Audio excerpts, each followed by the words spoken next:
యేసు శ్రేష్ఠ నామంలో ఉదయకాల శ్రేష్ఠ ధ్యానాలకు ఆహ్వానం. మనం చదువుకునే వాక్య భాగాలు 1 సమూయేలు గ్రంథం 18లో యోనాతాను తన దుప్పటిని, తన కత్తిని, తన విల్లును, తెలుగు తర్జమాలో దుప్పటి, ఆంగ్లంలో రోబ్, ఇంకా కొంచెం ఆదిమ భాషలోకి వెళితే రాయల్ రోబ్, రాజవస్త్రము, కేవలం తనకు మాత్రమే సంబంధించిన రాజవస్త్రాన్ని తన స్నేహితుడికి ఇవ్వటానికి ఇష్టపడి ముందుకొచ్చిన యోనాతాన్. ఇక్కడ ఒక విషయం మనం జ్ఞాపకం చేసుకుందాం. దేవుని కుమారుడిగా సిలువలో ప్రాణం పెట్టిన ప్రభువైన యేసయ్య యోనాతానికి సాదృశ్యంగా కనబడుతూ ఉన్నాడు. లేక యోనాతానే ప్రభువైన యేసుక్రీస్తుకు ముంగుర్తుగా కనబడుతూ ఉన్నాడు. సిలువ మీద గ్రేట్ ఎక్స్చేంజ్ ప్రోగ్రామ్ అని, సిలువ మీద వస్తువులు మార్పిడి లేక వారి యొక్క పనులు మార్పిడి అన్నట్లుగా వారి యొక్క సమర్పణ మార్పిడి అనగా శిలువ మీద ఉన్న ప్రభువైన యేసయ్య పాపములో ఉన్న మన నిమిత్తమై మన శాపమును పాపమును ఆయన మీద శిలువ మీద మేకులతో కొట్టబడి ఆయన రక్షణ భాగ్యాన్ని మన మీదకి మార్పిడి చేశాడు. దేవునికి స్తోత్రం కలుగును గాక. ఒక విషయం మనం గమనిస్తున్నాం. ఇక్కడ ఈ మార్కు సువార్త 15వ అధ్యాయంలో 20వ వచనంలో చూస్తే, వారు ఆయనను అపహసించి ఆయన మీద ఉన్న ఊదారంగు వస్త్రమును, ఆయన బట్టలను తొలగించారు.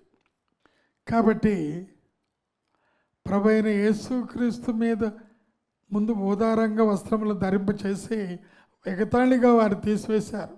అయితే స్వచ్ఛందంగా ప్రభువైన యేసుక్రీస్తు శిలువ మీద ఆయన స్వచ్ఛందంగా వెళ్ళి ఆయన రాజవస్త్రాలని ఎవరైతే ఆయన దగ్గర వారి పాపాలు ఒప్పుకున్నారో, ఎవరైతే ఆయన రక్తం చేత కడగబడి ఉన్నారో వారికి ఆయన రాజవస్త్రాలని ఆయన కప్పి ఉన్నాడు. దేవుని వాక్యంలో చూస్తున్నాం, తన్ని అందరైతే అంగీకరించారో వారందరికీ దేవుని బిడ్డలు అనే అధికారాన్ని ఆయన ఇచ్చారు. దైవగ్రంథంలో మనం చూస్తున్నాం. ఇక్కడ లూకా సువార్త 15వ అధ్యాయంలో తప్పిపోయిన కుమారుడు గురించి ఒక కథగా మనం భావిస్తున్నాం.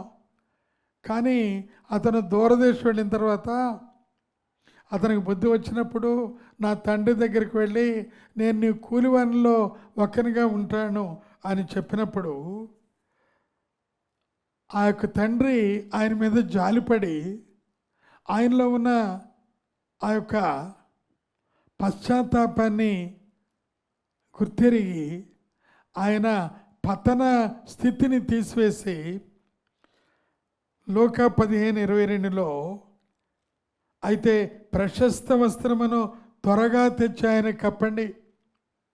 నీవు నేను ఎప్పుడైతే సువార్త విని పరుగున సిలువ దగ్గరికి వచ్చామో ఆనాడే మన జీవితంలో ఆయన ప్రశస్త వస్త్రమును కప్పారు. ఆనాడే ఆయన రక్తం చేత మనల్ని విమోచించారు.